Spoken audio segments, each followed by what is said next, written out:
Sa gen lontan, avant même Européen yo te rive, te gen yon bel zile nan kelan me Karaib la, kote yon pep courage ta vive.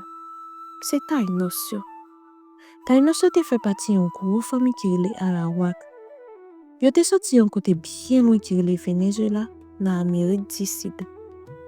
Yo te voyage nan ti kanot, traverse la mer, puis arrive sous île noire. Là yo te rive, yo te wajante ya bel ak an pile moun. Yo te relel Haïti, Kiskeya ou soit Boyo. Bon sa vle ti, te ki gen pile moun. Taïnos yo te gen pou koule caramel, cheveux noirs, et puis j'ai te foncé.